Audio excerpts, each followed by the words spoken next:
Welcome to Tech Abilities, produced live in the Blind Abilities studio. I want to thank all of you for listening and for sending in your feedback. It's well appreciated. And if you want to send us some feedback, give us a call at 612-367-6093. Leave a message. We'd love to hear from you. Or send us an email at info@blindabilities.com. Be sure to check out the show notes for all the tech tidbits and news that we cover in this episode. And you can use chapters. If your podcast player of choice has the chapters feature, go ahead, nibble away at this episode or take it all in one big meal. That's the way it was designed. And chapters work good, and we love to make that feature available. So without further ado, let's get this show started. I don't think that's like my jam. Yeah, it kind of sounds weird. A COVID promotion. And they're disgusting. My TV is talking to me. How do I stop it? Well,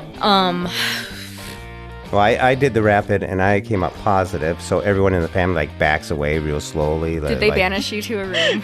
They must be pink. What is wrong with this girl?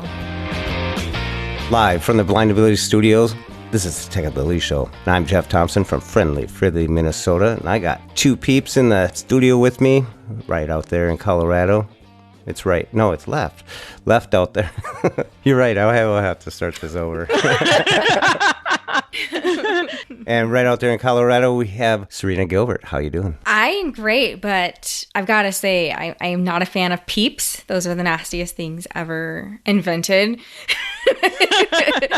They're worse than like a Twinkie. I think they have a shelf life of about like 12 years. Oh, they're so gross. They're actually gross. They're not as nasty as Mary Jane's though. Those are way nastier. Whoa! You're from Colorado, Mary Jane's. What? Do you know? Not that. No, plural. Oh. The little peanut butter flavored taffy that you get at Halloween. They're either orange or black wrappers, and they're disgusting. Who gives that out at Halloween nowadays? Probably Jeff. Oh my God, they must get their house toilet papered. Wow. Jeff's like, I just had one of those this morning. I don't understand what the problem is.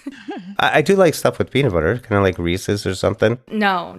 Imagine taffy, but peanut butter flavored. You know, the thing about peanut butter is they make the jar too tall. The typical knife does not reach to the bottom, and it gets, I just get upset. What kind of jars are you buying? My knife Yeah, is just for the real. Are you buying the ones from Costco? Like, Are you buying the gallon jars? for real. Just get you a shovel or something for it. Well, it's not like you can tip it out and shake it. You know, it's like, whatever. You must be buying very weird jars. I am from Minnesota. And course. from Florida down there in Miami, where it was raining earlier, we have Callie. How you doing? Hey, Jeff, how are you? I am doing fine. It is still raining here in South Florida, but I'll take these 75 degrees and rain over anything else that's happening right now in the United States. Wow. Just rub it in. I know. It's beautiful. It's one of the perks of living in South Florida, except when hurricane season comes. The United States keeps you at an arm's distance, don't they? Yes. That's pretty bad weather out there, out east and everything. I saw some stuff on TV as they're talking about it. You know, they say, well, it was raining, then it turned to ice, now it's snowing. And, oh, geez, I know exactly what that's like. Yeah. Not here in Minnesota. We're just cold. And snowy. Not so much snow right now. It's too cold to snow. It's like negative 13. Oh, goodness. Guys, I remember a few years ago, you guys had that Arctic vortex coming down. It was all over the news. I'm like, what the heck? They've been making up new weather things lately. Like, we had a bomb cyclone a few years ago. I kid you not. It was literally called a bomb cyclone. We have the something squall. And the thunder snow. Yeah, it's all made up. Yeah. I think a lot of these meteorologists have read comic books more often. But can I tell you in South Florida, because I used to work in television news, and part of my job would be whenever it snowed somewhere is to call a station and just see, hey, can we get a as live or a live shot from your reporter standing in the snow? And most of the times the replies would be like, it's snowing. It's Sioux Falls, North, South Dakota.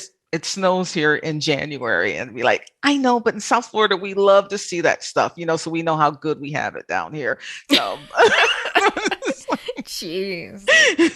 But most of the time I got what I needed because somebody in a smaller market is always looking to get their face on the bigger market. So, but how many times did they message you and are like, can we get a shot of you standing in the middle of the hurricane, please? Always. Whenever a hurricane approaches South Florida, oh my gosh, our inboxes just light up where people want live shots. Send in Marlon.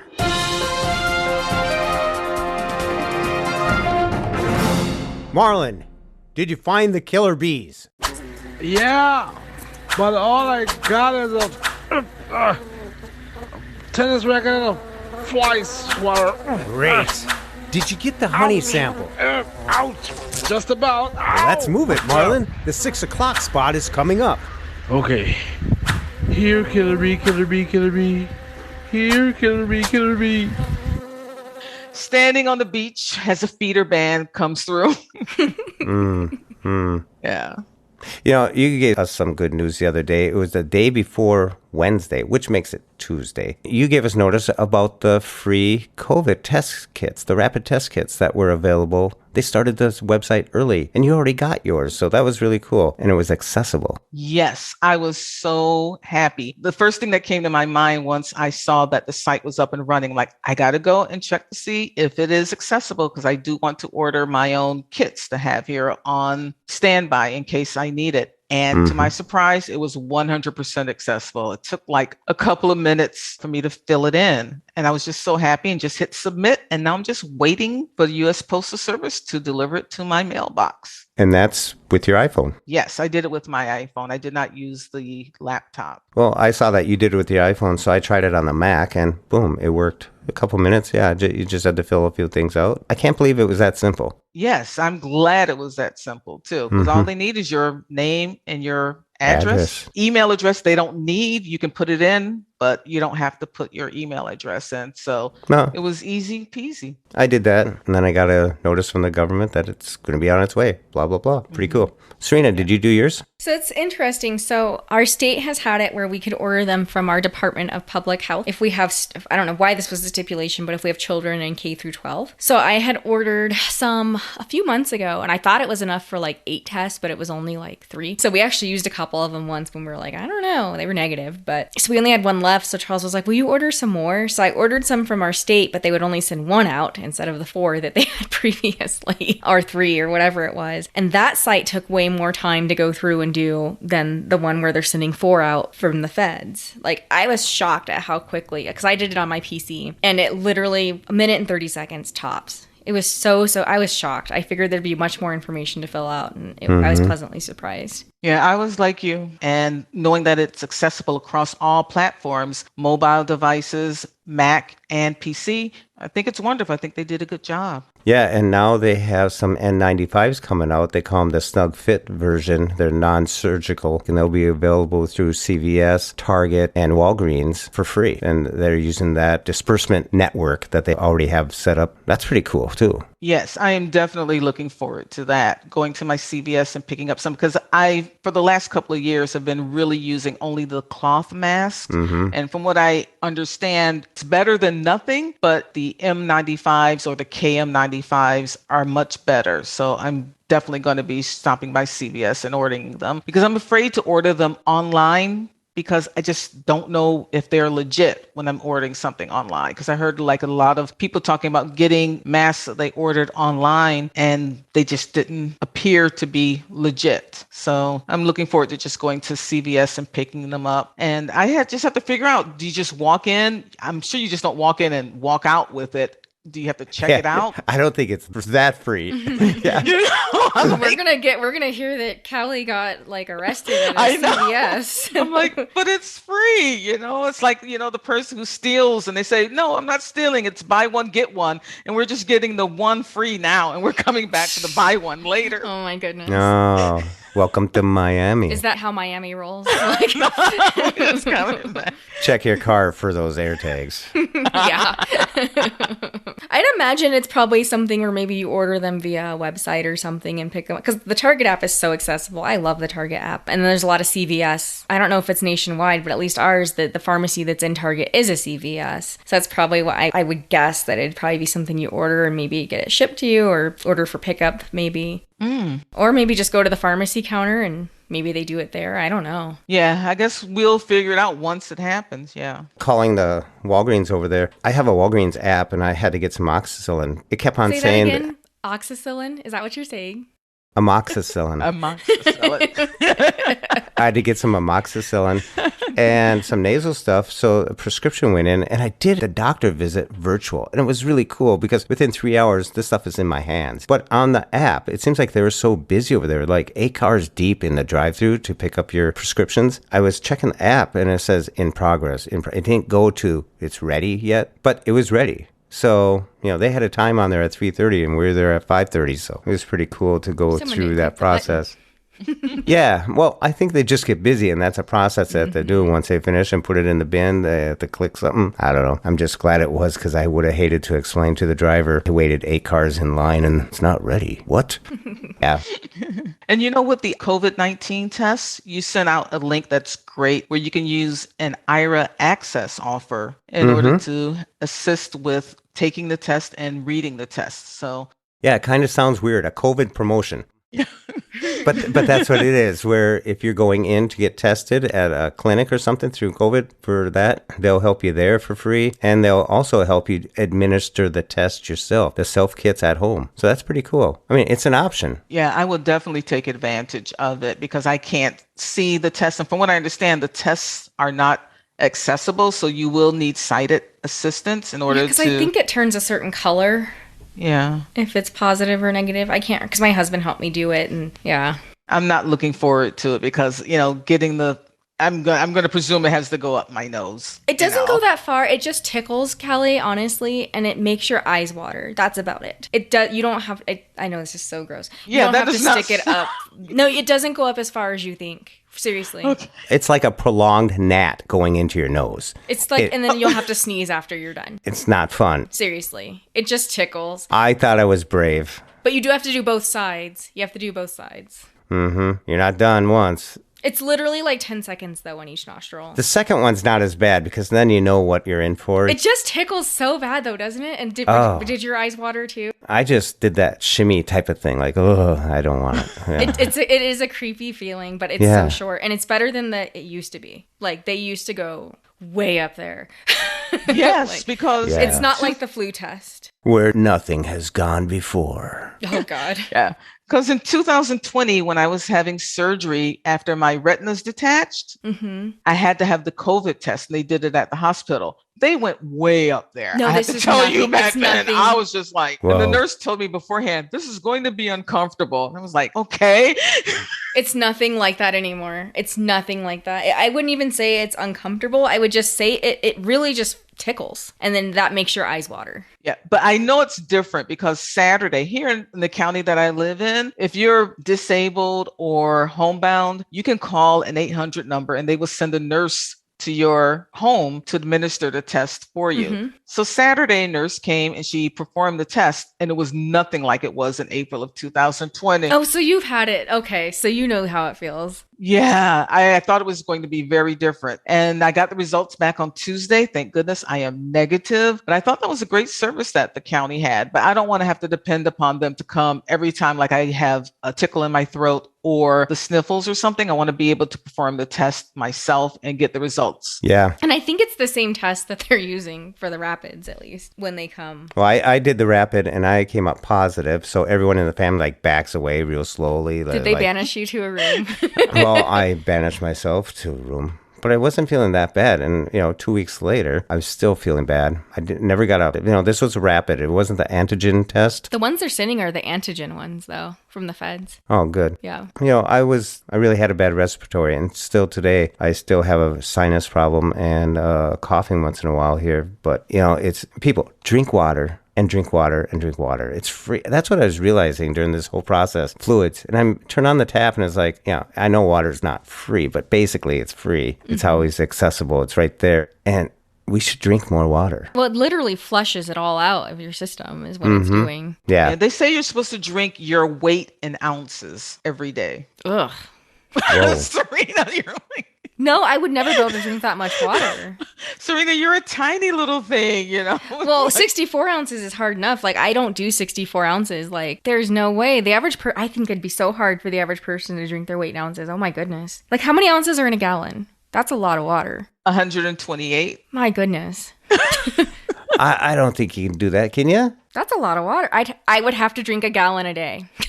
Wow. Just carry a gallon with you into work or, when you start your day in the morning and go through it throughout the day. And at the end of the day, that gallon will be empty. My God. I try and have 4 of these tall glasses that I have. That's what I'm on right now. You're like 88 ounces. Good enough. Well, I mean, or actually, that'd be like 44. Yeah. Throughout this whole thing, I was thinking, we had this on our list a while back, the digital legacy from Apple. And when you're down and out with like COVID symptoms and all that stuff, it's like, wow, I better do that. But it's pretty easy. I'll put a little demo in here. I didn't want to send it to Lori and she'd have to store it in her phone type of thing. And then whenever it came up, she could go find that and she'd have to send something. And I think a death certificate into Apple. And then you get okayed and then they have access to your phone at that point. Not everything, but most of the stuff. And that's pretty cool. Hey, everybody. How to set up a legacy contact. And note, you have to be running iOS 15.2 to have access to this feature. So if you don't find it, maybe see if you're running iOS 15.2. An update. In the show notes, I put some general instructions on how to do it on a Mac and on an iOS device. That's what I'm doing right now on my iPhone. On my home screen, I'm going to single finger double tap on Settings. Settings. And then tap on your name, your ID up at the top there. Apple ID, iCloud, Media and Purchases button. And then swipe on down to Password and Security. Password and Security button. Single finger double tap. Then swipe down to Legacy Contact. Legacy Contact button. And single finger double tap. Your Legacy Contact heading. Now if you start swiping to the right, you'll find out, well, if you already have someone chosen as a legacy contact, it'll say the name right here. Lori Thompson button. And you can single finger double tap on Add Legacy Contact. But before we do that, let's go on further down. Add Legacy Contact button. Legacy contacts can access and download the data stored in your account after your death. Learn more link. By tapping Learn More, you can go read up more about Legacy Contact. When a friend or family member adds you as a legacy contact, their name will appear here. Learn more link. So if you want to learn more, tap Learn More for more details. So let's say you're going to add a legacy contact. Let's go back up there. Add Legacy Contact button. Single finger double tap. Select it. Add a legacy contact. Choose someone you trust to add as a legacy contact. This person will be able to access the data stored in your account after your death. Share your access key, print a copy of the key or send it directly to their device. Your legacy contact will need this key and a copy of your death certificate to access your account. Pass down your digital legacy. Share your legacy with people you care about through photos, videos, notes, documents, and personal information that you've stored in iCloud.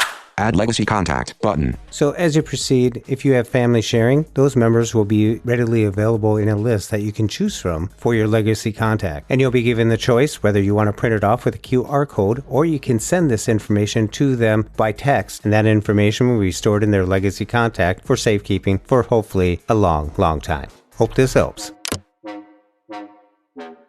I printed mine off and it has a QR code for that person. It is. I love this. And I'm going to set it up once I can figure out who I want my legacy person to be, because I don't have like an other half. You have your wife and Serina has got her husband. I'm sure those will be your legacy that you'll pass it along to, but I don't. So I have to like figure that stuff out. But some of the stuff that won't transfer over will be your keychain. And I think that's the biggest piece that you would need. Yes, I 100% agree.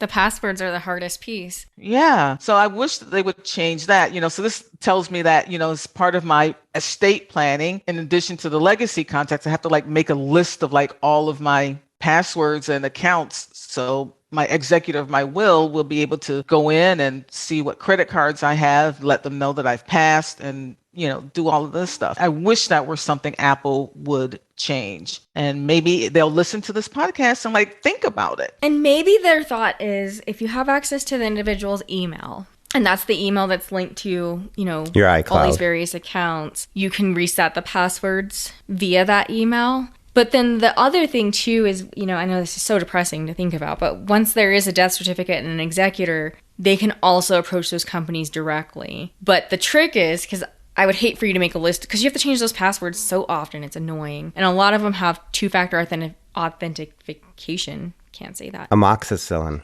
2FA.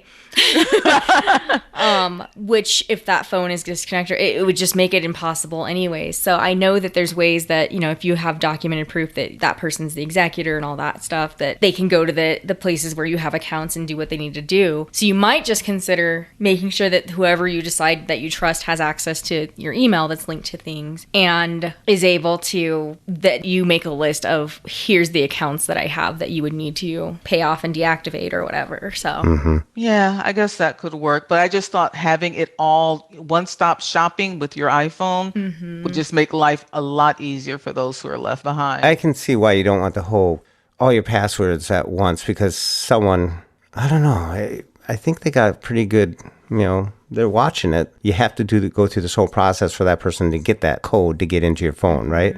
You would think at that point they're legit. You would think. Well, and it's so interesting because, like, for example, I have Venmo on my phone. And I don't even know the password to my Venmo because I just had the iPhone create a strong password because I don't use Venmo on anything other than my phone.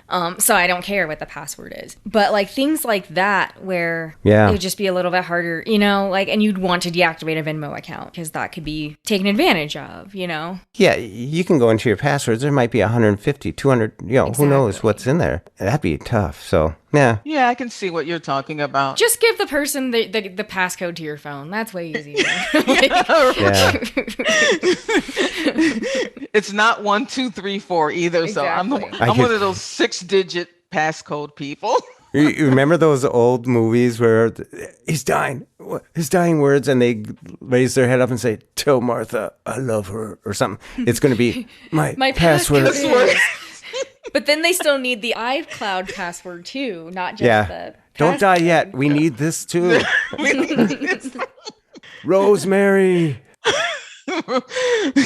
We're just such a password heavy society now. I just think of all the things that I have passwords to and that you don't even use on even a monthly basis, And I hate the ones where you have to go in like after 90 days. They tell you have to reset it after. I'm like, why do I have to reset this after 90 days? That's how my work ones are. We have so many programs and the poor ladies. There's one program where I really only need to access it very seldom. So I never remember what I changed the password to because you can't use the last 999 passwords. Oh my God. It has to have a capital letter and a special character. And you're up to 872, right? Well, I've been there 10 years. So and they make you change it every month. So wow. I can only count up so much.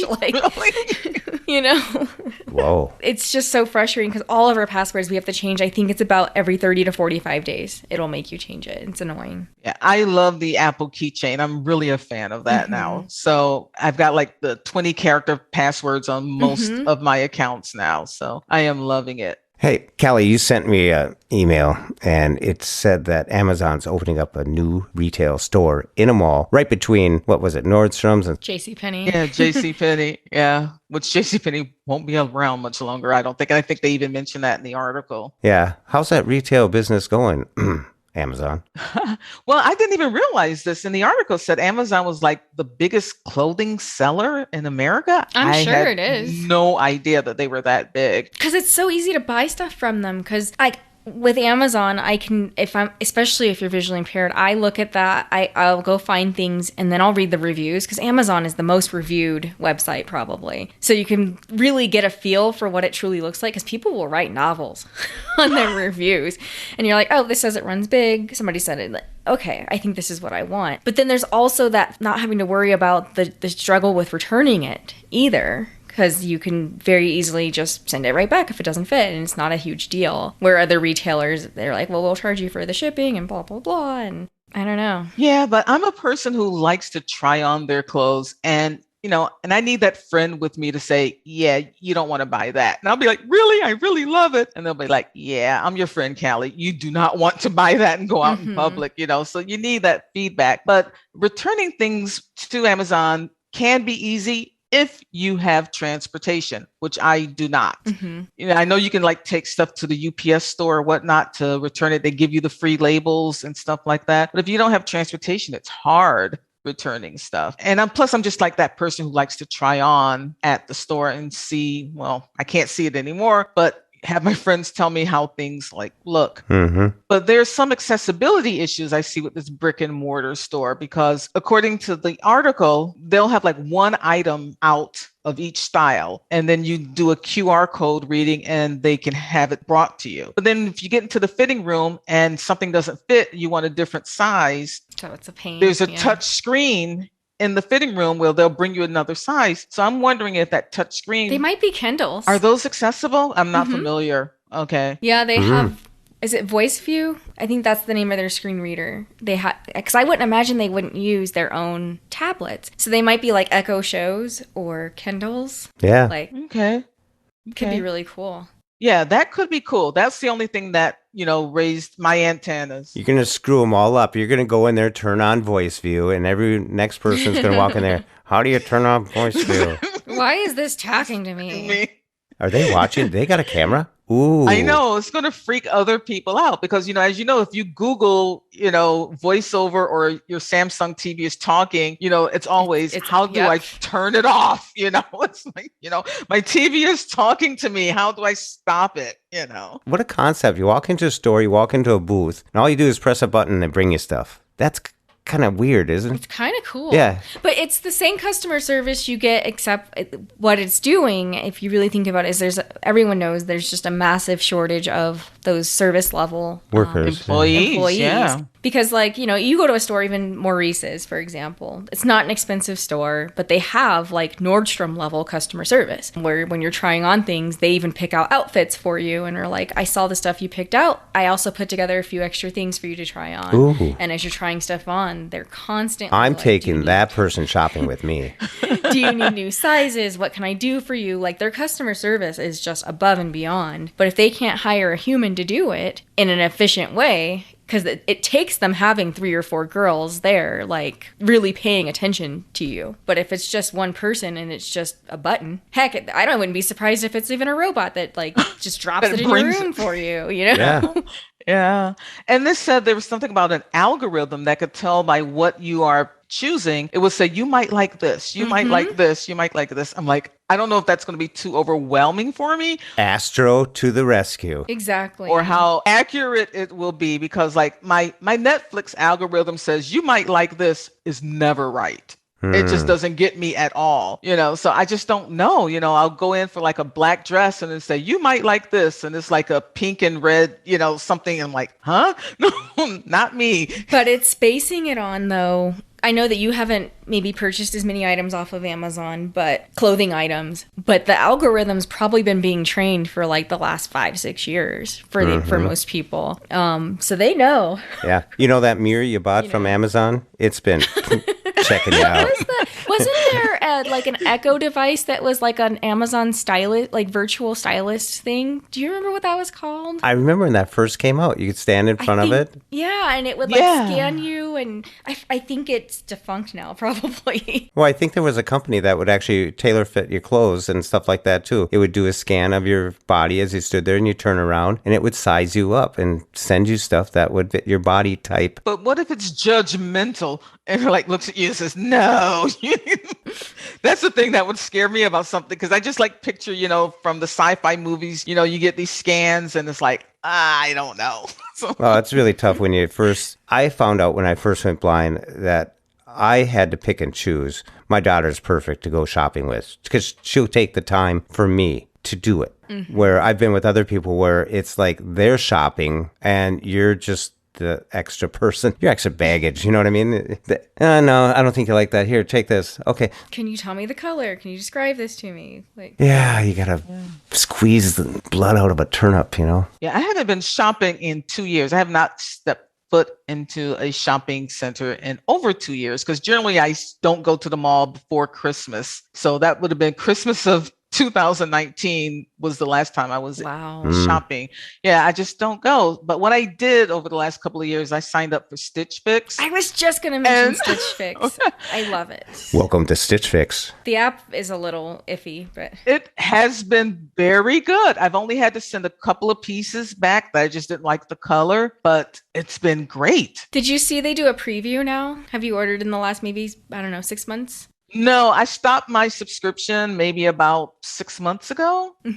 Yeah, because I don't do the winter because I live in South Florida and everything that they have starting in fall and winter is like, it's like very hot and woolly stuff. And I just don't need that in South Florida. We could use some of that up here. Excuse me. You can still order your spring stuff is already out because I have a fix coming. It should be here, they say by Monday, but I think it'll be here Friday or Saturday. Well, no, probably Saturday. With this COVID and everything like that, I stopped by. I did it for about 2 years. And it's like, I go to my closet and it's like, it's all brand new. So I put it on hold for a while. And mine's always been on demand because I used to do it every month and it was just too much. But I have the style pass, so I don't pay any styling fees on it. So I looked because I ordered one for my birthday and it was a dud. So I sent it completely back and they're like, want to skip the line? Yes, I do. This one's much better, it looks like, because I picked out, they do a preview where they show you 10 pieces that the algorithm picked out. So you can be like, yeah, send some of these or absolutely not. And then the stylist will supplement what you don't. So it's not Clarice anymore. Huh. But it is and it isn't. So there's an algorithm that picks out 10 pieces, and I don't know how it does it because it's certainly not reading the note. I think it's just based on your past preferences. Mm-hmm. And then if you were to reject all of those, say no, all this sounds horrible, then the stylist picks out all 5. Or you could just say, I really like this one, and then the stylist will pick out 4 additional ones. Yeah. Okay, it sounds like you have residual vision then, Serina, so you can see what's on the screen. No, if you're patient with it, it kind of describes what the items are. So, it'll say the brand and the price, and it'll tell you what the print is, and it'll tell you if it's a skirt or a dress. It'll tell you the length. So you can get a decent gauge on what the item is, and then, if you don't like it, you just send it back. Mine's never told me it's a skirt or a dress. Okay, I may have to reach out to you after the podcast then to get some details on how that works. It takes some patience because the app's not super fun right now, but you can tell about what it is. Okay. I tell you what, once I zoned in, or they zoned in on what I was liking and stuff like that, they did pretty good. I did 5, 6 in a row that were keepers. It's good quality stuff too. I got this one and I thought, I don't know about this one. And all of a sudden, Lori comes over and checks out and goes, I like that. So a lot of the stuff, I think it grows on you after a while. It's really neat, though. Because if you can't get up and you don't have that shopper, hey, Stitch Fix, I like it. Mm-hmm. Serina, you found fixed touch typing now, right? So I am a direct touch typing user. If you've been a listener to the podcast, I purposely screwed that up. You found you're totally fixed. Fine. You have heard me complain since the first public beta of iOS 15 because that's where it broke it, which was July. So here we are, 8 months she was later. so excited that she sent this. I found fixed. It's all messed up and stuff like that. And so she sends one afterwards. Yeah, I'm sure you couldn't tell by my last message. Blah blah blah. And for those who don't know, what it was doing is it was inconsistently reading the auto corrections. If you spelled can, but you accidentally hit CAF, you'd hit space and it would autocorrect it to can, but you wouldn't know that it did that. So it was just really tricky to work with. But now it's consistently reading every single auto correction again the way that it should be. So it's been fixed, and that's as of the public beta 15.3 beta 2. Mm-hmm. And I believe there's a beta 3 that will most certainly be out, and who knows, there might even be the public release of 15.3. But there's relief coming because I've seen in the community, there's a few other people that are direct touch typer users that are just struggling, and there's not any other keyboard alternatives right now if you're blind or visually impaired and don't use Braille, because Flexi hasn't been updated since iOS 13 or 14, so it doesn't work very well anymore. And we all know what happened to Flick Type. So yes. Well, I'm looking forward to trying out direct touch typing because I don't use that right now, but I know I have to wait for the next update and then I will try it. And I want to ask you a question, Serina. Are there any settings that I should have turned on in order to use direct touch typing efficiently? When you first start out, just so you can get used to the keyboard layout, I would recommend having characters and words turned on. Okay. And then make sure you have speak auto corrections turned on under, I think it's under accessibility and then spoken content. And then down to typing feedback. Because if you don't have speak auto corrections turned on, it will be extremely frustrating and not save you hardly any time. Because you'll have to type the whole thing out. They don't make it easy. Yeah, I don't know why they don't have them all in the same spot. No, you got to go 2 different spots, keyboard, and then you got to go over to accessibility, right? The speak auto corrections, it is in both places, but I think if you turn it on under spoken content, it will do the trick. Okay. And then you want to make sure you have slide to type turned off because it can... I found that when you have slide to type turned on, then it makes it where your auto corrections don't consistently stay to speak. It messes everything up. Oh, okay, great. I'm taking notes on this because it sounds like I have to have some specific settings set in order to make this work effectively and efficiently. So I will do that. I mean, there's people that don't have the characters and words turned on to use direct touch typing. It's just kind of a personal preference thing. I've just found that it's more efficient for me to have the letters on. But you're a thumb typer. I do. I type with my thumbs. We never found out how Callie types. How do I type right now? Right now, I type with my index finger because I do the one where you have to double tap. You find the letter and then you double tap on it. Yeah. So I type with one finger. It's excruciating. So most of the times I do dictation and then I listen back to it. And if I need to change anything to go in there and edit, I will. But if it's something to a friend, I'll just send it as is. They figure it out. Yeah. Because my friend Sophia, when I say, how's your husband Mario? And it comes out Maria, she knows who I'm talking about. Exactly. So Hey, Callie. Yes. You're a video artist now. I mean, you're filming, recording, and distributing videos now. Yeah. Over here. The rains. I actually fell asleep to your video. Oh, which my is goodness, a compliment so... because you had some beautiful rain. Jeff, it is a little after 5 p.m. here in South Florida. It's raining, which is good sleep weather. So I'm going to take a nap before we record tonight. That was some heavy rain. It was pouring down here in South Florida. So I'm sure when I turn on the news, that's going to be the lead today is the weather. We probably got like a couple of inches of rain here today. But yeah, I love shooting video. And like I said, I used to work in television news and something I always know, I'm not sure if you noticed it, Jeff, but the video was shot in landscape mode. Video is not supposed to be shot in portrait mode. People supposed to shoot it in landscape mode. I'm just curious because we might be talking. How do you have any tips like for shooting video, since you lost your sight? I know voiceover helps a little bit with getting it aimed, but it's easier said than done sometimes. Yeah, well, with shooting video, it's more just point at what you want and shoot. For my tip is I hold where the camera is. I put where my left eye is. And that kind of like guides me. So where my left eye is, even though it doesn't have any sight there, I kind of know what's at eye level and if I need to pan up or pan down or do anything like that. So I'm pretty decent with the video and I just press the volume down button when I'm going to start a recording. I don't do the 2-finger double tap or anything like that, even though you can. For me, it's just easier when I'm holding the phone in landscape mode in order to just press the volume down button to start the recording and then volume down to stop it. And then you don't get the voiceover interference or anything, correct? Nope, I don't. So that's what I love about it. So I might practice that. That's a really good tip. It really is. Because I definitely hold the phone lower than where my eye is. Yeah. So that way, wherever you're looking, wherever you're facing, that's the video that you're going to be capturing. So that's what I do. And landscape mode also when Trey is out playing and you're shooting video of him, because I always say, always shoot in landscape, because if you are watching something on your television set is in landscape mode. It's not set on its side. It's not set, top to bottom. It's set right to left. And that's how your video should be shot, the way it appears on your television screen, because you want it to fill up the entire screen. Otherwise, it's a little strip in the middle. Yeah, you put the 2 bars on the side of the video. That's when it has been shot in portrait mode. And news, people, they'll take it because it has the video that they want, but everybody should be shooting in landscape mode. Just my little tip there, and you'll appreciate it. That is super good tips. Like, seriously, I appreciate that. No, you're welcome. At CES this year, once again, Orcam, My Eye Pro 2, and the Orcam Read. The Reader. Here it is. The Orcam Read. That's how Max said it. The Orcam Read. It happens to me all the time where I read things like that because people think that I'm illiterate. I swear. Or when it reads live instead of live, or vice versa, and I'm like, oh gosh, but we're getting there.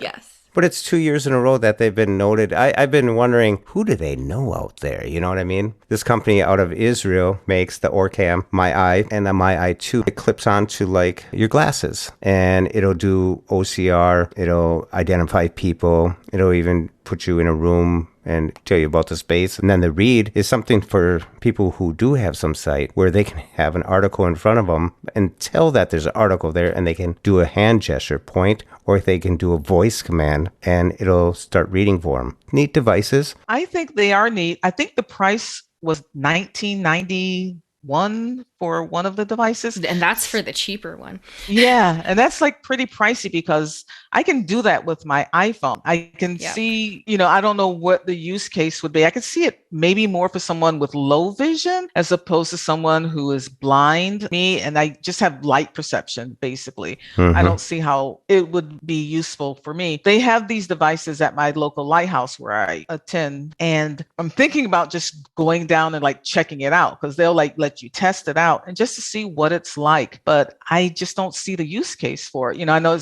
they talk about reading menus when you go to a restaurant or stuff like that. And to be honest, if I'm at a restaurant with friends, if I'm like at the Cheesecake Factory where the menu is like 30 pages long. Gosh, that is like a Bible. Yeah. Yeah. I'm just going to have a friend, It's so much tell me what's on the menu and I'll figure it out, but we're going to end with the Oreo cheesecake. No matter what else I'm having, we're going to end with that. But I just think it's easier. I don't want to be flipping through 30 pages and having it, because, even with voiceover, when you're reading an article, it takes forever. When you're reading an article. You can't scan it as easy. Yeah, you can't scan it as easy. I use most of my minutes, not most, I should say. I will say it. I use most of my minutes for Aira. Like if we're going to go to a restaurant, I'll have them look up the menu, and I'll just have the agent, I'm thinking, what am I thinking? I don't want to hear everything from upper left-hand corner all the way to the bottom right. Give me the headings. Yeah, I'm going into breakfast. What kind of omelets do they have? And they'll go through the thing and tell me, and I say, got it, thanks. So when I get to the restaurant, I can just say, blah, blah, blah, something like that. I suggest that to anybody that's going to go to a restaurant, look up the menu online, look up the place online. I mean, if you're going to a Mexican restaurant, don't go in there and ask for something Greek or, it's just like have a clue, and don't ask the place that has 52 different flavors of ice cream for them to read off the list of what they have. Oh my goodness. And then order vanilla. So you've had this happen to you before? I used to take students for ventures and stuff, and we had this place for ice cream and stuff, and it'd be amazing. Then the next student walks up, and I'm like, oh my gosh. So I told everyone, get a clue. Listen to the person in front of you. And kind of, I always do that at a table when people are ordering. They're always talking about what's on the menu. I just pay attention to what they're talking about, and something catches my ear. And a lot of the menus are done with QR codes now, and the accessibility mileage on those varies. But I have found that like Yelp used to have super accessible menus. Their app is getting a little clunky. OpenTable though, you can usually access the menu pretty easily, which is kind of cool. Well, I've heard about this Menus for All. I haven't been on the website, but I've heard their goal is to have all of these nationwide brands, their menus online in an accessible format. So it's something I will check out. Yeah. And I think it's getting harder for them to keep up with them because like we've gone to some national chains and their menus used to be like the Cheesecake Factory, and then all of a sudden now it's one page. So I think it's going to get harder because especially even regionally, I think they're changing month to month based on the supply chain right now. Key lime pie. Key lime pie? Yeah, that's seasonal, That's probably not on the menu all the time. Not here in South Florida. Oh, well, you guys only have one season. She just keeps rubbing it in. Oh, my goodness. Just wait until I retire in Hawaii or San Diego. You just wait.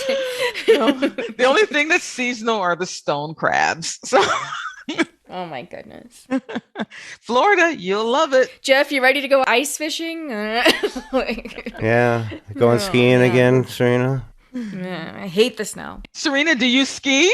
No, absolutely not. Oh, okay. No, I thought that would be cool. You know what, though? I did go to Topgolf Monday. Have you guys heard of Topgolf? Oh, I've been dying to do that. So we're going to look up because I know that it is possible to have instruction as somebody with a visual impairment on golf technique. So Charles said he's going to look up some things for me. But Topgolf, I wouldn't say it's something you can go and do accessibly by yourself because it's got there's tablets everywhere. And we got one. It's so fun, though. to go in a group. It's so fun. Did you get any balls, Serina? I did. We were playing Angry Birds as a family. So I guess visually the way it looks on the tablet is when you hit the ball, it looks like a bird and it's going to hit these like buildings and piggies and stuff. And then if you're standing there at the tee, you can hear it make noise. It's not super loud, but you can hear it like knocking down the buildings and stuff.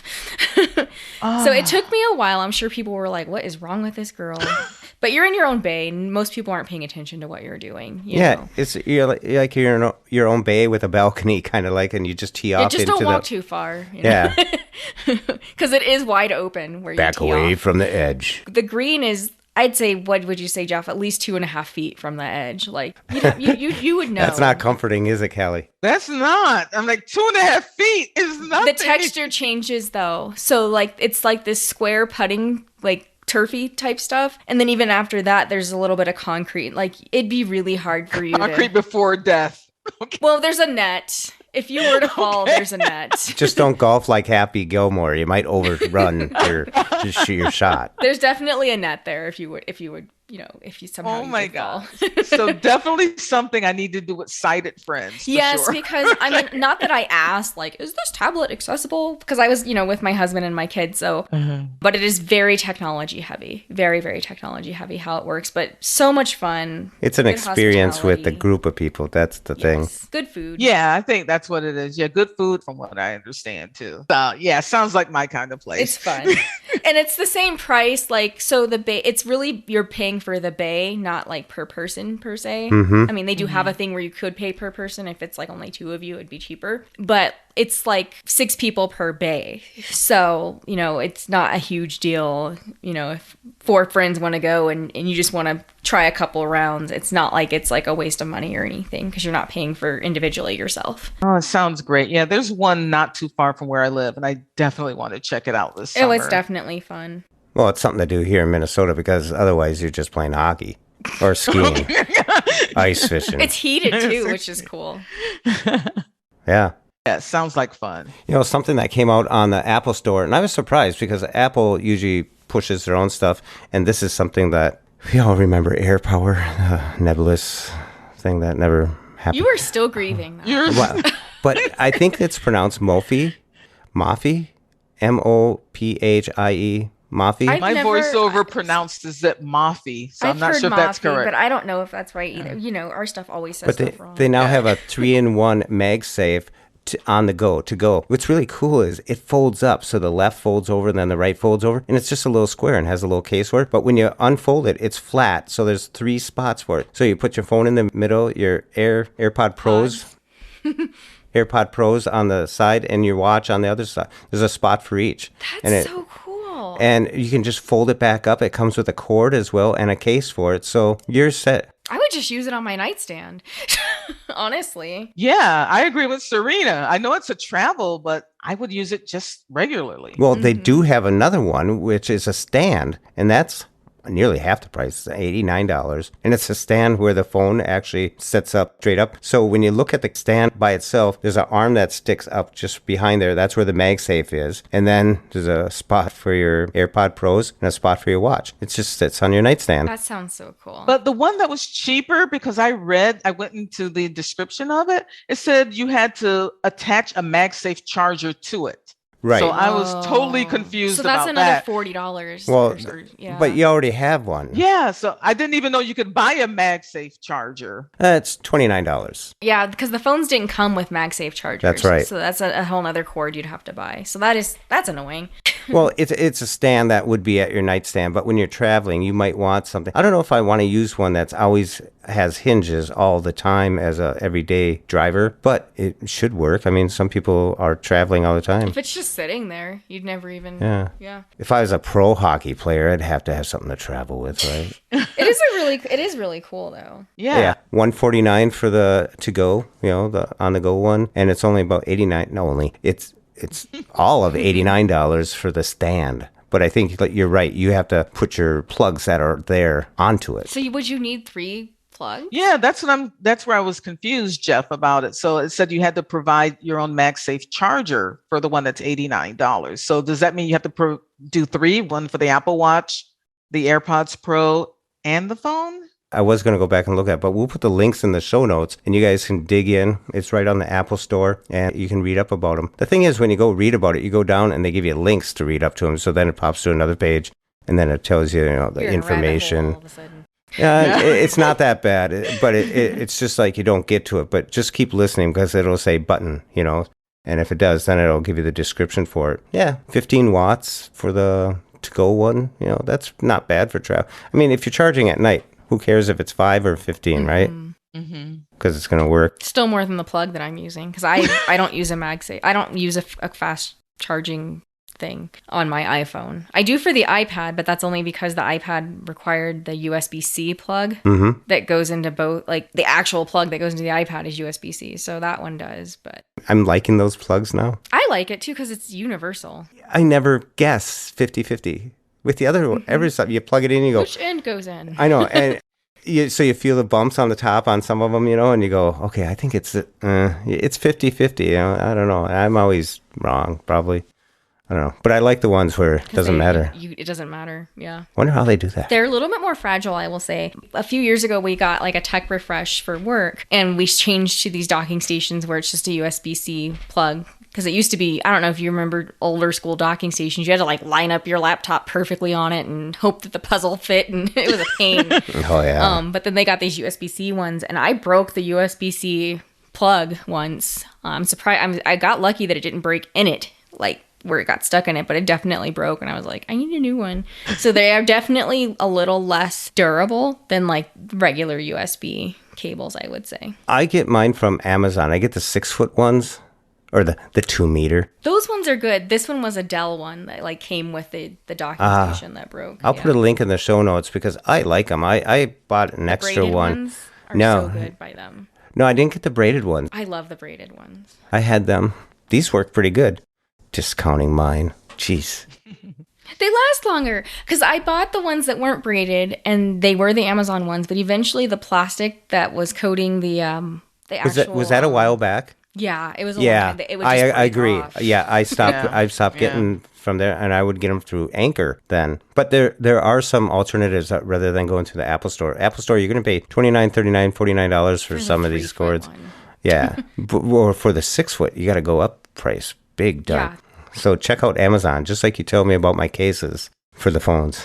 I don't know why you've been paying Apple prices for your cases, Mr. Thompson. You want to share with our listeners what you said about your leather case? What was it that you said about the leather case? It was hilarious. You're like, it's all shards and like... Oh yeah, little corners, little nicks. Where'd this nick come from? And then it starts peeling up, and it's just like, like when you have cuticles or something like that. You can't stop picking at it. It's like that's how I am. So, it's on my phone, so I always end up at the spot, and I'm going, what am I doing? Stop. Now I got these little divots in it. And then it keeps wearing even better and better. I keep on thinking I'm going to pick it so it won't be... But it's Italian leather, Jeff. Yeah, it's supposed to add to the patina. No, I think actually what it is compressed shreds that are just compacted and pushed together. I can't see this ever being on an animal. Well, I guess I could. A small animal. I don't usually buy cases from Apple, but I did buy one because I wanted a MagSafe case for my charger. And a requirement for all of my iPhone cases, they must be pink. And they had one that was pink. So I'm like, I went in and I did purchase one. I love pink. So all of my cases are pink. All of them now I think are MagSafe. Because they'll say it on Amazon. Because even on launch day, they would say MagSafe. Amazon has MagSafe cases? I did not know that. Almost all of them are. Because it's just how thick the case is, honestly. Yeah, it'll work. Wait, so the magnet is not in the case? Okay, no, I'm getting an education here. It's like it passes through, So it can charge. Yeah. Oh my goodness. But, some cases have credit card holders back there. That doesn't work. Okay, so why when I put my iPhone in the pink MagSafe case, I get this bonk sound? So maybe you have one that is magnetic to it, but it's not is it keeping the case on maybe? Yeah. Probably. I don't know what it's doing, but it makes a sound every time I put the case on. I bet it's keeping it on there. Yeah, it's got good grip. Which is totally not necessary for a case. I've never had a case fall off. Unless I've completely dropped my phone or something, maybe. But then you don't have to rely on the case so much on the corners to be so integral to be the whole grip. I imagine if you have that MagSafe, your case could be, kind of, I don't know, loose. I don't know. Interesting. It just needs to be pink. So that's my only requirement. I have a really cute silicone pink one that I bought on Amazon. I think it was under $20 because I normally only pay like $10 to $12 for my cases. It's super cute. And it's just really soft silicone. Nice. I'm so jelly. I don't have a pink one. And I have a clear one on right now that's like, it just feels like hard plastic, but it's super low profile. Mine's brown rawhide. Well, I remember when I got my first iPhone, and I had sight when I got my first iPhone. I had, oh God, what is the name of that? Was it OtterBox? Yes, I had an OtterBox case. Oh my gosh. And it looked like it made the iPhone look like one of those old-fashioned brick phones because it was like big, There's even like a cover on the camera. Yeah. It had a belt clip. You pull it out of your pocket and it pulls every credit card that's in your pocket. It comes with it and everything comes out of your pocket. Yeah. It's like the military grade ones. No, because at that point, that was the most expensive phone I had ever purchased in my life. It was like $349 or something. I'm like, I'm going to keep this phone forever and I need it. 2 years later. Yeah, not knowing that was going to be the case, I really did think that was going to be my forever phone. But remember that when the phone went up to $300 some, I was actually thinking, okay, I'm getting out of this game. I can't. I miss the good old days where it was $200 every other year. Do you remember when the iPhone first came out? It was only available on AT&T. Yep. Yeah. There was one year where AT&T messed up and I got an upgrade 2 years in a row and I was like on cloud 9. You did? Yeah. Or was it 4 gigabytes? I think the first one only had 4 because I got the 3GS and I feel like it had like 16 gigs of storage or something because that would have been 2 phones after like the first one. The first MP3 player that came out was by Diamond Rio, and I bought it, and it had 32 megabytes of storage. No, 32 megabytes of storage. How many songs was that? Like I could 10? put almost 2 albums on with MP3. Almost. I'd have Oh my God. You had to cut some of the songs you didn't like. But you know what? I would have anyone who listened to it would shake it. They'd shake it to see because remember those Walkmans, if you jerked them around a little bit with the display? If you went running or jogging with your Walkman, oh my gosh, it would skip. They would shake the heck out of it. It's like, stop that, please. Stop. No, it's an MP3. What do you mean? It's just a file. The one I never understood was the shuffle. I never could figure out why the shuffle was so... I think you used to have one, Jeff. I had 3 of them. I never got it. I'm like, if I want music, I want to pick the music I'm listening to. Well, you can put the music into it. But it only shuffles it. The shuffle did, remember? Not the regular iPods, but the actual... Right, the shuffle. It was a little shuffles. square. It was about a 1-inch square, blah, blah, blah, with a circle right in the middle. That's it. Yeah. But no, you could set it for shuffle or to play through your list. Okay. I always thought it only shuffled. No, it was really cool, though. I remember the Nanos. Do you remember the Nanos that came out? I didn't like that. The first Nano that came out that had sort of voiceover on it. What it did is it recorded synthesized speech and then just attached it to whatever. It really wasn't. It was an MP3. I think it was an MP3. I had a playing. pink one of those. I loved that thing. And then they came out with the Nanos, the first ones with the touchscreen that were basically, it looked like an Apple Watch looks now.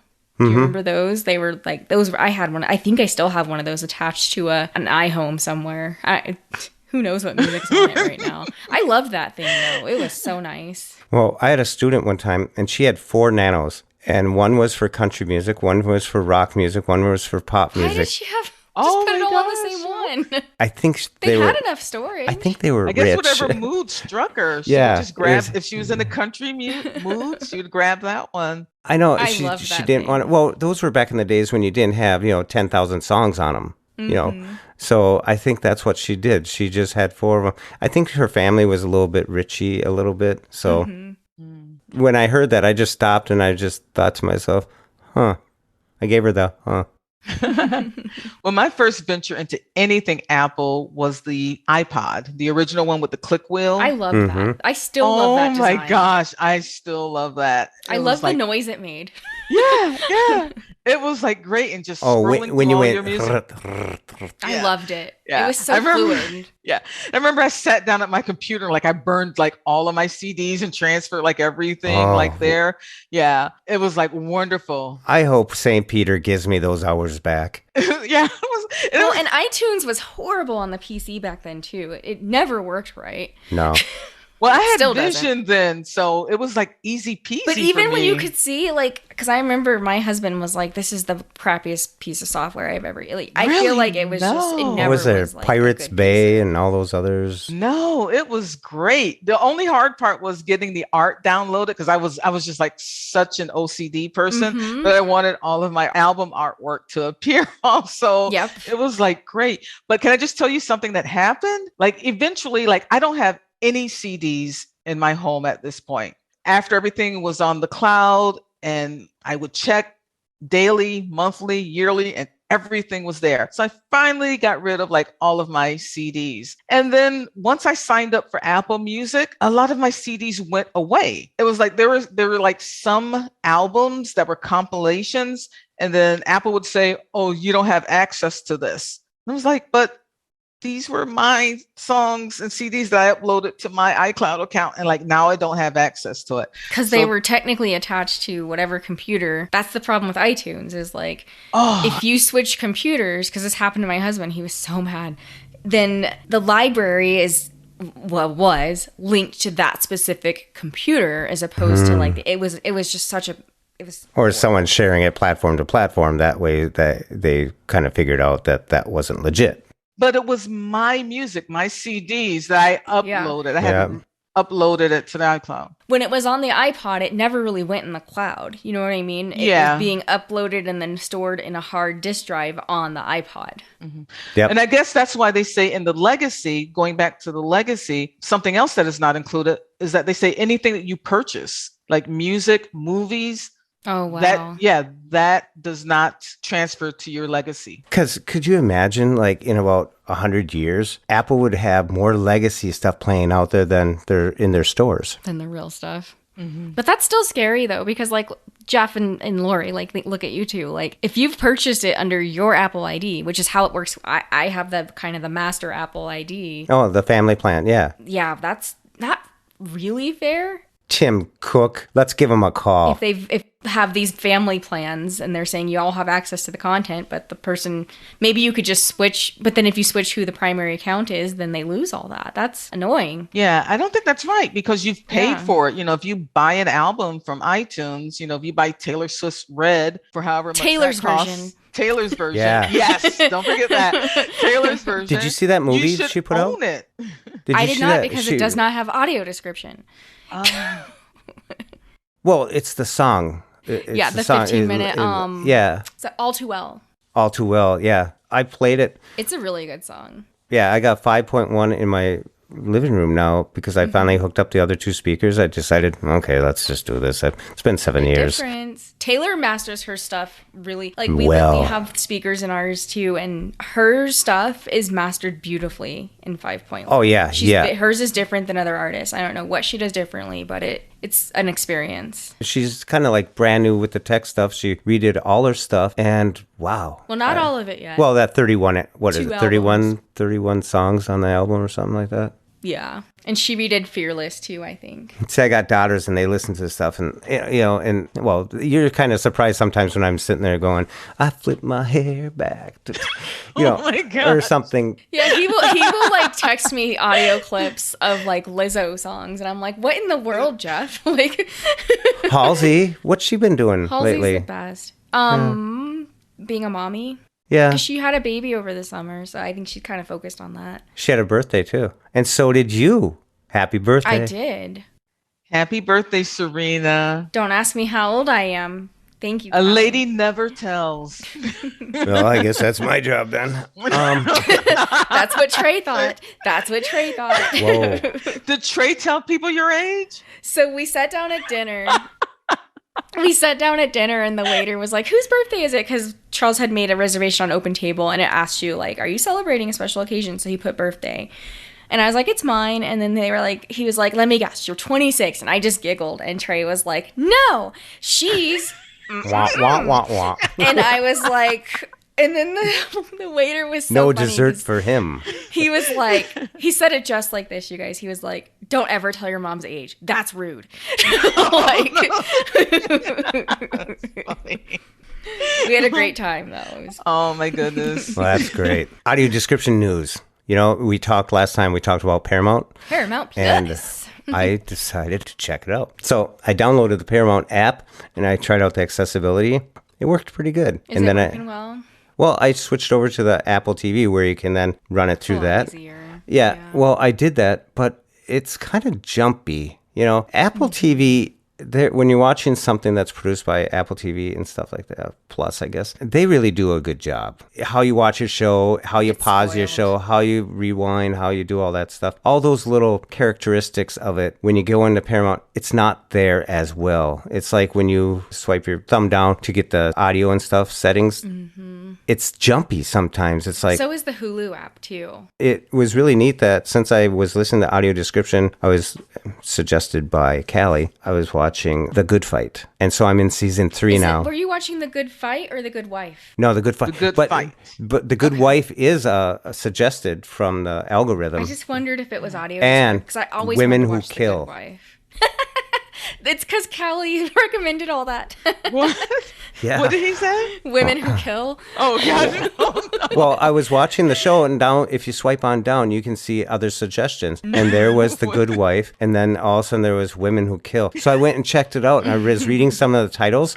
I don't know if I'm going to watch that yet. I've always wanted to watch The Good Wife, and it came out right as I was like getting to the point where I was like, I'm not watching. It's just too hard to follow because.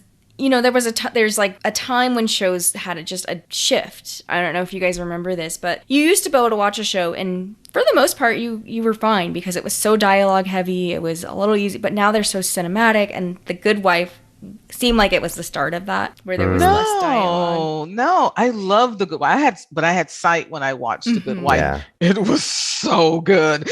That show was so good.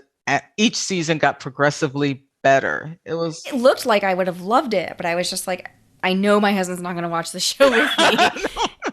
He might. It just was hard to. I'm just so spoiled now, where it's like if it doesn't have audio description, I really have to really evaluate: is it worth watching? Yeah, people are going to come over. I'm out in Jeff's Egotistical Fantastical Fortress watching The Good Wife. But The Good Fight is great. I mean, to see what happens with Diane Lockhart. Do you have to have watched The Good Wife to watch The Good Fight? No. Because the first episode kind of explains what happened to Diane Lockhart, lead character in The Good Fight. And it's its own story. Wait, Diane Lockhart's in The Good Wife? Because it's a spinoff. Yes. The Good Fight is a spinoff of The Good Wife. Oh. Yeah. Diane Lockhart. Yeah. See, and Jeff didn't even know that she was in The Good Wife, Serina. So you see, it's a standalone show. Yeah. So I'm like 2 seasons in and I'm going along, because I'm, getting over this, going through you this. You must have watched a lot of episodes. Hey, I just kept going, Yeah. And it was all right, though, because I don't do that often. That, to me, it was something special in a way. And it was pretty good. I really liked it. And then Lori decided to find out who the actors and stuff were. So she's out there on Alexa or something like that talking. And she comes back and goes, oh, she leaves and I won't tell you. What? Oh, my gosh. I'm like, Maya, she leaves? What? What are you saying? And then she says, the main guy, what's his name? Yeah. And she says, oh, he leaves in season 4. Oh, gosh. Don't tell me that because I haven't gotten to season 4. It takes the wind out of you of watching it. It's like, fine. They're going to be down to 2 names now. But the audio description for that show is very good. I mean, I don't even know, Jeff, if you sat through the opening credits. Yeah. And they describing everything that's going on screen with the opening credits where everything is exploding. It's just like a great. But it gets louder and louder, and the audio is fighting the stuff, and it's like, I mean, after what is it? After 30 episodes, it's like I hate that part now. Because I still love it. I just wish I had vision to like see it, because there are just some shows where they have great opening themes. Like for me, Boardwalk Empire is like one of my all-time favorite That one's show described openings. now. I know, but I saw it when it originally ran on HBO, because I love gangster movies. Good. So you love The Godfather Sopranos, too. Yeah, I watched that. what was that way diner back show when. that the guy, he used to travel around the world to different restaurants and stuff? Oh, Anthony Bourdain. Bourdain, yeah. I loved his opening. The music. Oh yeah, his opening was very good also. It all goes back to, what was that, Something Blues? It was a cop show way back. NYPD. NYPD. Yeah, remember Blue? that opening with that bass? Yeah. Kind of like that was very Seinfeld good. has that boing boing, Yeah. Yeah, but for my money, Boardwalk Empire's opening is So then you must good. like Treme too, because Charles loved Treme. I haven't watched Treme. It's by the same people. Yeah, because I did watch The Wire, Stringer Bell. That's all I got. to I'm say. waiting for The Wire Stringer to get the Bell. audio description treatment. I cannot wait, because we watched the first season with the audio description, and Charles would pause because it's a hard show to follow without. Yeah, because because there are so many characters. Yeah, It's so hard. So I would always be like, "Can you pause? Okay, now who is this? What's going on?" So I just could not imagine watching it with audio, because I've only watched one season. So I've been waiting. What I really like about Apple TV Plus is they give you the option to skip. You can skip that intro. You have to skip the Apple TV Plus ones. The intros are like 2 minutes long. Like the morning show one. Oh, yeah. My God, that is the most obnoxious ball intro rolls with to the the thing. stupid balls. God, it's annoying. But if you miss the option to Yeah, skip you're it, in. you're like, sitting there "Oh." for 2 minutes. Well, I just asked Siri to fast forward. Like, Does Siri work It's with your Apple horrible. TV? you can tell it to fast forward, to rewind. You can be like, "What'd they say?" And it'll just go back like I don't know if it's like. Whoa, Okay, to whoa. clarify, It is works that for really only well. Apple Slow TV down Plus here. or for anything on Apple TV? For anything. Oh, so if I'm watching It HBO works in Max, Netflix too. I can. Yep. I did not know that. Okay. hmm Okay. I'm learning so much since I've been on this podcast, the things that I can try. It's the only way we could get you to listen to it, Callie. Well, I have a tendency to fall asleep while I'm streaming stuff. So I'll wake up and be like, "Oh crap, what episode?" So you can actually tell it to just start an episode over, or you can tell it to fast forward 22 minutes or rewind 30 seconds. Like, it works amazing. You can even, Mr. Jeff, you can tell Siri to change to English audio description, and it'll pull up a menu, and then you just hit the right button to. Yeah, I've done that. So you don't have to struggle to find it. Really? What I like is Yep. the next time you go back to that show, it's on. Well, not in HBO Max, Oh, well, yeah. That which is, they still haven't fixed it. third-party stuff, you don't have that all the time. That's the only app it doesn't stick in. HBO Max, and then Paramount Plus is iffy. Sometimes it sticks and sometimes it doesn't. Well, if we're talking audio description, right now I am binging Cobra Kai on Netflix after being referred to it by two friends. I've never checked it out. I had held off. I had just resisted watching this television show. But then when two friends, one a male and one a female, the female told me about it like 3 years ago. And I'm like, nah, I don't think that's like my jam. And she kept pushing and kept telling me about it. So I finally sat down, and Saturday I started it. I started it around 8:30 p.m. Saturday, and I stayed up until 4:30 a.m. Oh my Well, goodness, Callie. I watched the first season in its entirety. It was so good. And the way it ended, I'm like, oh my God, season 2 is going to be so amazing. And then I started season 2 on Tuesday, and I finished it that day. So I'm going to start season 3 probably tomorrow, and then season 4 probably Saturday. It is so good, Serina. I can't believe you stayed up all night. Holy cow. Yeah, you've been watching too much TV. You got to podcast more. I need you to watch, Callie, I so need you to watch Insecure on HBO Max. I will get to, but right now I'm gonna get through Cobra Kai, and then today on Twitter I saw from the Audio Description Project, Which is me as well. Oh, that's you. They mailed out Yes. that Big Bang Theory is going to be audio described on HBO It's Max. already on HBO Max. Yep. Yeah, because I've been watching it on HBO Max, but it wasn't audio described. But I'm going to go to it tonight. Which that one was a surprise. I didn't think that one would. I mean, of all the things for I've them never to do, watched a show. I don't care for it because I don't know. I love it. But it is I cool love that it. it's audio described now. There was something else that was like an older show too. Lassie? That was on that list, and I can't remember. Well, what they it said was. Friends, which I Yes, have no that's interest what in it was. watching. It was Friends. Okay. Well, Callie, thanks again for coming on. Serina, nice to see you again. Well, hear you again, of course. Jeff, next time you have a question, Google it first. I will. I'll censor myself. Because you never know what you might be asking by accident. Hey, I love innocence, though. I love it. I want to thank you all for listening. And from all of us here at Tech Abilities and Blind Abilities, stay well, stay strong. I did it wrong. Stay well, stay informed, and stay strong. You need to start having There Callie you do go. it for you. Yeah, because the acronym is WIZ. Well, no, not WIZ. I know we all have to go, but you didn't have to tell everybody. No. The acronym is WIS. So wise. Let's just put it down. You have as to wise. keep that. That's hilarious. No, please don't. You know, Jeff will keep it. You've heard the things where we were like, we thought you were gonna edit that out, and he left it. Stay well, stay informed, and stay strong. I thought it was safe. And then cue our funky music, right? And for more podcasts with the Blindness Perspective, check us out on the web at www.blindabilities.com, on Twitter at blindabilities, and give us a call at 612-367-6093. Leave us a message and let us know if we can put your voice on the next podcast. Drop us an email at info@blindabilities.com and download the free Blind Abilities app from the App Store and Google Play Store. That's 2 words, Blind Abilities. And from all of us here at Blind Abilities, through these challenging times, to you, your family, and friends, stay well, stay informed, and stay strong. I want to thank you for listening. Hope you enjoyed. And until next time, bye-bye.